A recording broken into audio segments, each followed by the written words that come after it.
नमस्कार सभी को। मैं सरोज नैनीवाल, सहायक आचार्य समाजशास्त्र। छात्रों, पिछली वीडियो में हम चर्चा कर रहे थे कि समाजशास्त्र विज्ञान है, यानी समाजशास्त्र की जो प्रकृति थी हम उसकी बात कर रहे थे। इसको समझते हुए हमने बात कर ली थी कि विज्ञान क्या है और उसकी विशेषताएं क्या है। इनकी चर्चा हम पिछले वीडियो में कर चुके हैं। आज के इस वीडियो में हम बात करेंगे कि समाजशास्त्र की प्रकृति जो विद्वान वैज्ञानिक मानते हैं, समाजशास्त्र की प्रकृति वैज्ञानिक है, समाजशास्त्र एक विज्ञान है ना, तो उसके पक्ष में जो वैज्ञानिक है वो क्या क्या तर्क देते हैं, हम उन तर्कों की बात इस वीडियो के माध्यम से करेंगे।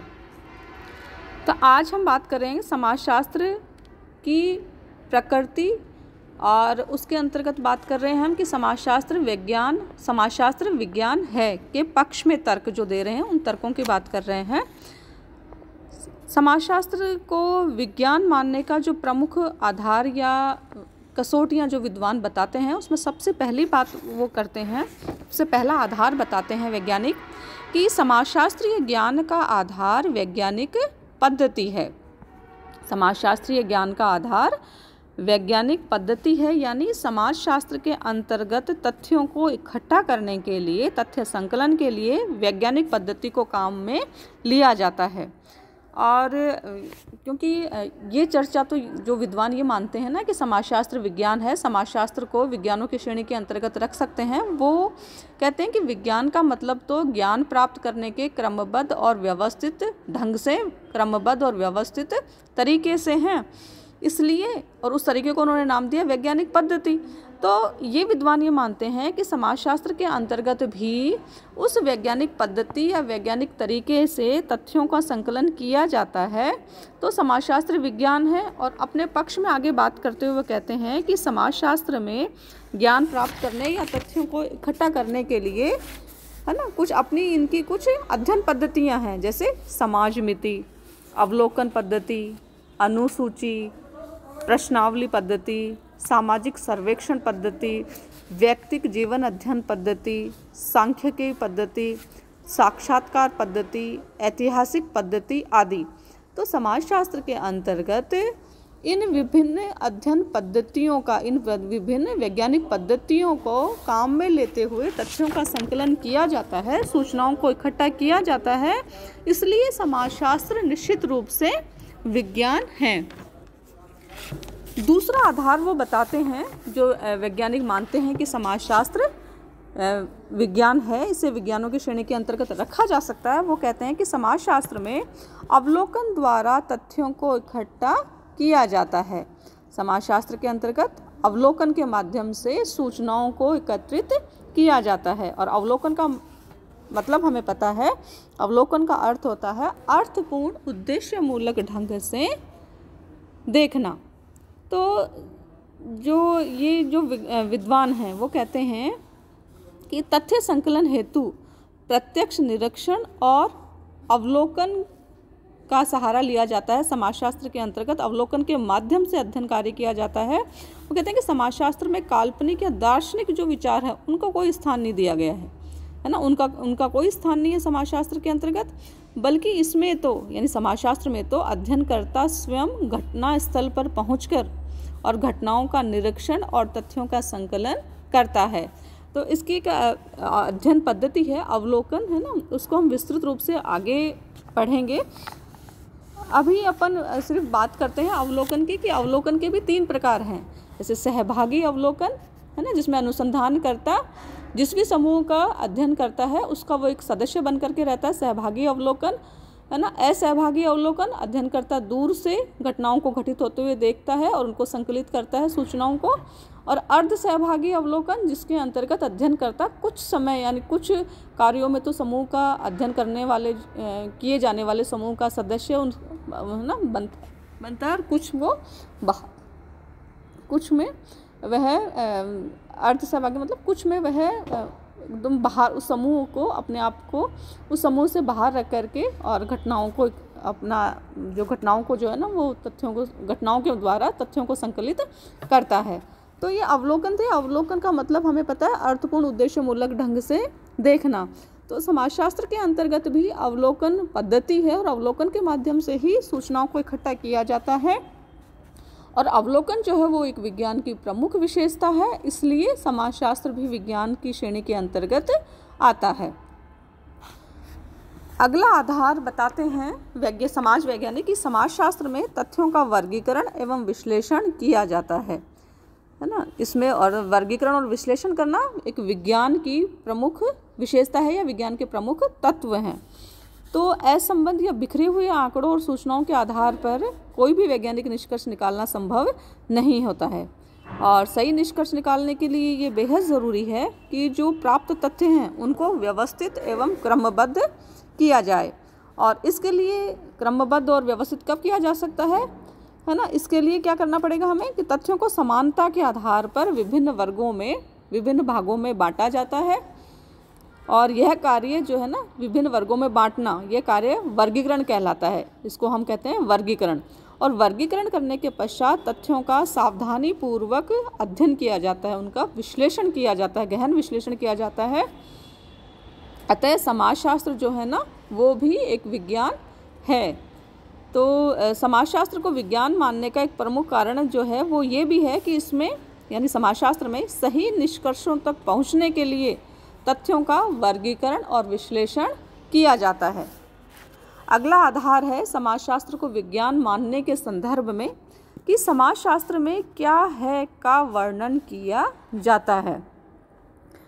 क्या है का मतलब यहाँ ये हुआ कि इस समाजशास्त्र में है ना, इसमें इस बात पे जोर नहीं दिया जाता, इस बात पर कोई ध्यान नहीं दिया जाता कि क्या होना चाहिए और क्या नहीं होना चाहिए, है ना। और इसमें तो क्या किया जाता है कि घटनाएं है ना जिस रूप में भी घटित होती हैं, तथ्य जिस रूप में भी उपलब्ध है उनका ठीक उसी रूप में आलेखन या चित्रण किया जाता है। यानी समाजशास्त्र में वास्तविक घटनाओं की विवेचना की जाती है। और यह शास्त्र इस बात पर विचार नहीं करता है, इस बात है ना, इससे इसको कोई मतलब नहीं है कि क्या अच्छा है और क्या बुरा है, बल्कि जो जैसा है उसका आलेखन उसी रूप में, ठीक उसी रूप में किया जाता है। तो यह जो विषय है, जो समाजशास्त्र है, वो या तो घटनाओं या तथ्यों का यथार्थ चित्रण करता है और वे जिस रूप में भी हैं उनका ठीक वैसा ही उनका चित्रण करता है। और तो यह क्या है का उल्लेख करता है, इसलिए समाजशास्त्र एक विज्ञान है। अगला आधार है समाजशास्त्र में कार्य कारण संबंधों की विवेचना की जाती है। यानी कोई भी अगर कार्य होता है ना, तो उसके पीछे, उस कार्य के होने के पीछे कारण होते हैं। तो समाजशास्त्र तो क्या करता है कि कार्य कारण संबंधों की विवेचना करता है। अगर कोई भी घटना घटित हुई है, अगर कोई भी कार्य हुआ है, तो उसके पीछे क्या कारण है ना, उन कारणों को खोज निकालने का कार्य समाजशास्त्र करता है, समाजशास्त्र अध्ययन में किया जाता है। क्योंकि कोई भी अगर घटना घटित होती है, कोई भी अगर कार्य होता है, तो वो किसी जादुई चमत्कार से नहीं होता, जादू से या चमत्कार से नहीं होता, बल्कि उसके पीछे कुछ कारण होते हैं और जिसके कारण वो घटना या वो कार्य होता है। तो अब उसके पीछे क्या कारण है, उन कारणों की खोज करने का दायित्व जो है वो समाजशास्त्री का है। जैसे कि कार्ल मार्क्स है ना, कार्ल मार्क्स का बहुत प्रसिद्ध एक सिद्धांत है वर्ग संघर्ष का सिद्धांत, है ना, कि वर्ग संघर्ष क्यों होता है, कैसे होता है, फिर वर्ग संघर्ष के क्या परिणाम निकलते हैं अंतिम, है ना, इसका अंतिम पद क्या होता है, क्या रिजल्ट होता है। या फिर दुर्खिम ने, इमाइल दुर्खिम है, बहुत विद्वान समाजशास्त्री है, तो उनका आत्महत्या का सिद्धांत था कि व्यक्ति आत्महत्या क्यों करते हैं। तो ये जो सिद्धांत थे ये कार्य कारण के सहसंबंध को स्पष्ट करते हैं कि कोई भी कार्य होता है तो उसके पीछे निश्चित रूप से कारण होते हैं। तो समाजशास्त्र में कार्य कारण संबंधों की विवेचना की जाती है, इसलिए समाजशास्त्र एक विज्ञान है। जो विद्वान ये मानते हैं कि समाजशास्त्र एक विज्ञान है, वो अगला जो इसके समाजशास्त्र की वैज्ञानिकता के पक्ष में अगला जो तर्क देते हैं वो है कि समाजशास्त्र में सिद्धांतों की स्थापना की जाती है। यानी समाजशास्त्र के अंतर्गत जो है वो वैज्ञानिक पद्धति है ना, वैज्ञानिक पद्धति को काम में लेते हुए तथ्यों का संकलन किया जाता है, कार्य कारण संबंधों की विवेचना की जाती है, और तथ्य और जो घटनाएं हैं, है ना, जो भी आंकड़े हैं उनके पारस्परिक संबंध ज्ञात किए जाते हैं। फिर उनका वर्गीकरण, है ना, समानताओं के आधार पर अलग अलग वर्गों में विभाजित करके उनका गहन अध्ययन किया जाता है, गहन विश्लेषण किया जाता है। तत्पश्चात सामान्यकरण या सामान्य निष्कर्ष निकाले जाते हैं, और इन निष्कर्षों के आधार पर ही समाजशास्त्रीय सिद्धांत या वैज्ञानिक नियम बनाए जाते हैं। तो समाजशास्त्र जो है ना, समाजशास्त्र में भी इसी वैज्ञानिक पद्धति को काम में लेते हुए कार्य किया जाता है। तो समाजशास्त्र में सिद्धांतों की स्थापना की जाती है, इसलिए समाजशास्त्र विज्ञान है। अगला वो तर्क देते हैं या आधार बताते हैं कि किस प्रकार से समाजशास्त्र एक विज्ञान है। वो कहते हैं कि समाजशास्त्रीय सिद्धांतों की पुनर्परीक्षा संभव है। यानी एक बार पुनर्परीक्षा का मतलब कि दोबारा उसके सिद्धांतों की दोबारा परीक्षा, है ना, कि वो जो सिद्धांत अगर बनाए गए हैं तो कहीं ऐसा तो नहीं है कि वो तटस्थ होकर के उन तथ्यों को, सूचनाओं को इकट्ठा नहीं किया गया है, क्योंकि अगर तटस्थ होकर के अगर सूचनाओं और तथ्यों को इकट्ठा नहीं करेंगे तो फिर सार्वभौमिक प्रकृति के सिद्धांतों का निर्माण नहीं किया जा सकता है। तो समाजशास्त्र के अंतर्गत क्या है, सिद्धांतों की परीक्षा और पुनः परीक्षा संभव है। यानी जो अन्य जो विज्ञान है, चाहे भौतिक शास्त्र है या रसायन शास्त्र है या गणित है, तो उन जैसे इन जो विषय हैं, जो विज्ञान है, इनमें अपने सिद्धांतों या नियमों की परीक्षा और पुनः परीक्षा की जाती है। ये सक्षम है ये विज्ञान। तो क्योंकि इसमें जो ज्ञान प्राप्त करने का आधार है वो है वैज्ञानिक पद्धति। तो इस पद्धति से प्राप्त तथ्यों की प्रमुख विशेषता यही है कि इसकी प्रामाणिकता की जांच की जा सकती है, और है ना, और अगर उसी वैज्ञानिक पद्धति के माध्यम से समाजशास्त्र के अंतर्गत भी अध्ययन कार्य, शोध कार्य किए जाते हैं, तथ्य और सूचनाओं को इकट्ठा किया जाता है, सामान्यीकरण करके और निष्कर्ष निकाले जाते हैं, सिद्धांतों का निर्माण किया जाता है, तो उन सिद्धांतों की भी जांच की जा सकती है, उनकी, है ना, उनकी सत्यता की परीक्षा और पुनः परीक्षा की जा सकती है। और अगर तटस्थ प्रकार से वैज्ञानिक पद्धति के चरणों को काम में लेते हुए अगर अध्ययन कार्य किया जाता है ना, तो जो सिद्धांतों की प्रकृति होगी ना, वो भी सार्वभौमिक प्रकृति होगी, है ना, उनमें भी कोई बदलाव नहीं होगा। अगर परिस्थितियां वैसी हैं तो निश्चित रूप से जो सिद्धांत पहले समाजशास्त्रीय क्षेत्र के अंतर्गत बन चुके हैं, उनके जो निष्कर्ष हैं वो परिस्थितियां अगर उसी तरीके की हैं तो निष्कर्ष भी समान ही होते हैं। तो समाजशास्त्रीय सिद्धांतों की परीक्षा और पुनः परीक्षा संभव है, इसलिए समाजशास्त्र भी विज्ञान है। अगला जो आधार है वो है कि समाजशास्त्र के सिद्धांत सार्वभौमिक हैं, यानी सभी स्थानों में और सभी कालों पर एक जैसे ही होते हैं। तो समाजशास्त्र जो है ना, उसके अंतर्गत भी वैज्ञानिक पद्धति को काम में लेते हुए सिद्धांतों का निर्माण किया जाता है, सिद्धांतों का प्रतिपादन किया जाता है। तो इस प्रकार के सिद्धांत सार्वभौमिक प्रकृति के होते हैं।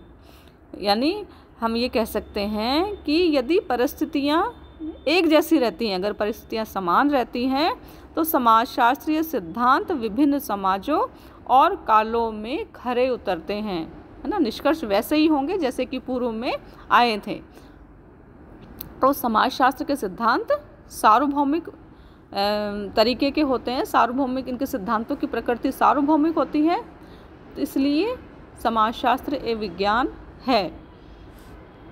अगली जो आधार बताते हैं वैज्ञानिक, वो कहते हैं समाजशास्त्र में भविष्यवाणी करने की क्षमता है। भविष्यवाणी करना विज्ञान का एक प्रमुख तत्व है, ये हम पहले से जानते हैं, पढ़ चुके हैं हम लोग। तो समाजशास्त्र भी भविष्यवाणी कर सकता है, और भविष्यवाणी कर सकता है इसलिए समाजशास्त्र विज्ञान है।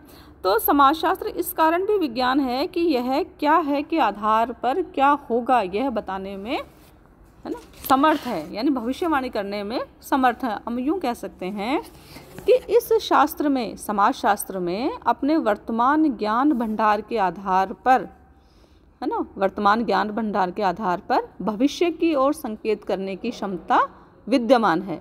तो समाज में वर्तमान में होने वाले परिवर्तनों को ध्यान में रखकर समाजशास्त्र यह बता सकता है कि भविष्य में सामाजिक व्यवस्था का रूप क्या होगा, है ना, सामाजिक व्यवस्था, समाज में व्यवस्था किस प्रकार से होगी, जाति व्यवस्था की, है ना, स्थिति, जाति व्यवस्था किस रूप में रहेगी तथा परिवारों का कौन सा प्रकार जो है वो विकसित होगा। यानी समाजशास्त्र के अंतर्गत भी भविष्यवाणी करने की क्षमता विद्यमान है। और यह भी है ना, जो भी परिस्थितियां हैं, उन जो भी इसके पास में जो भी तथ्य या सूचनाएं जो इकट्ठी की हैं इन्होंने, इनका गहन अध्ययन विश्लेषण करने के बाद में यह बता सकता है कि भविष्य में क्या होगा। जैसे जाति व्यवस्था का हम अध्ययन करें कि जाति व्यवस्था क्या है, क्या विशेषताएं हैं, क्या, और जाति व्यवस्था के ऊपर वर्तमान में किन किन चीज़ों का प्रभाव पड़ रहा है, कौन है ना। तो इनका अध्ययन करने के बाद में समाज वैज्ञानिक ये बता सकते हैं कि भविष्य में जाति व्यवस्था का रूप क्या होगा, है ना। तो इसमें भी भविष्यवाणी करने की क्षमता है, इसलिए समाजशास्त्र एक विज्ञान है। तो उपयुक्त जो भी अपन ने अभी 9 आधारों की हमने बात की, और इन 9 आधारों के आधार पर हम बात कर सकते हैं कि समाजशास्त्र में वे सभी विशेषताएं पाई जाती हैं जो विज्ञान के लिए आवश्यक हैं। इसलिए समाजशास्त्र विज्ञान है और इसे विज्ञान माना जाए। ठीक है, अगले वीडियो में हम बात करेंगे कि जो विद्वान ये मानते हैं ना कि समाजशास्त्र विज्ञान नहीं है, तो वैज्ञानिक प्रकृति के विरुद्ध जो आपत्तियां हैं उन आपत्तियों की हम चर्चा करेंगे नेक्स्ट वीडियो में। धन्यवाद।